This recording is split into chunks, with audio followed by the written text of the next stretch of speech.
In this lesson, we're going to see what we can do when playing two clips at the same time in the timeline. This is represented in the timeline by putting one clip on top of another. With the pan of the view from the resort over the pan of the hotel area, we create a cutaway. The clip added on top takes over the entire viewer as the movie plays. Both audio tracks also play at the same time. When I added this second clip, a new video overlay tool becomes available up in the viewer. In this menu, we can choose from the default cutaway option, green screen, split screen, or picture-in-picture. The green screen option will create a strange effect with these two clips. What this is meant for is having one clip with someone in front of a green or blue backdrop placed over another clip. The green or blue backdrop will then be automatically removed, showing the person in front of the other clip.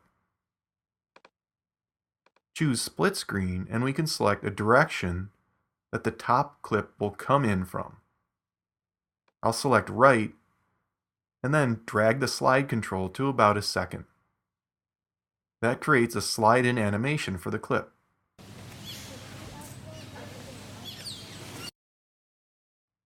Switch the position to top and the top clip will then slide in from the top of the screen.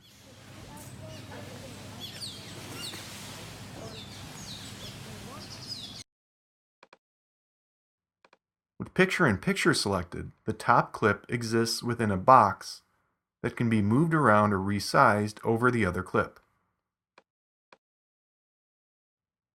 We can set a dissolve, zoom, or swap transition for the picture-in-picture.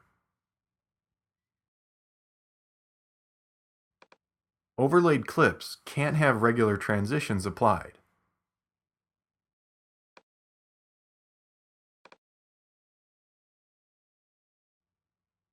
Notice that we can adjust the length of the dissolve from up in the overlay menu or with the handles down here in the overlay clip.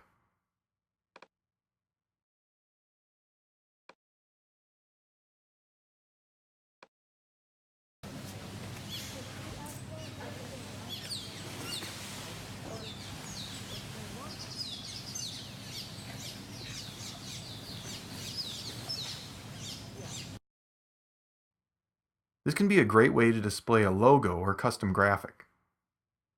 I'm going to jump into Pixelmator Pro right now, and this logo has transparency and has an irregular shape.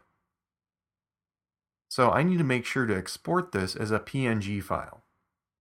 Doing this will retain the transparency that I want in the logo. Saving this as a JPEG would not preserve the transparency, and we'd end up with a white box behind the logo. Once that's exported, I'll just drag it into my timeline on top of this clip. I'll set the overlay setting to picture-in-picture, but notice how some of the logo is getting cut off. This is a cropping problem, so I need to go into the crop controls and make sure Fit is selected to get the entire logo displayed.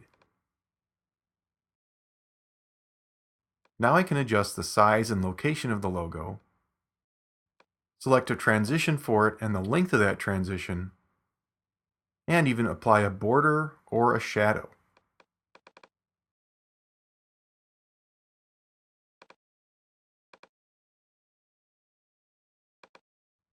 If I were to move this logo to the upper right corner of the viewer, which puts it mostly over these clouds, adding a shadow to it can make it pop a little better.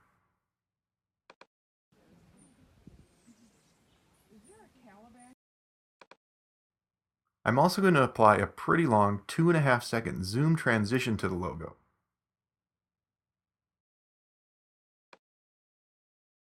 I could then even extend this over the next clip as the credits title plays. Is there a calabash tree right down there? It's got the little green, look like sort of like coconuts but smaller, and a fan leaf. So we can use video overlays in a variety of ways to get multiple clips onto the screen at once, or display a logo or graphic over a clip.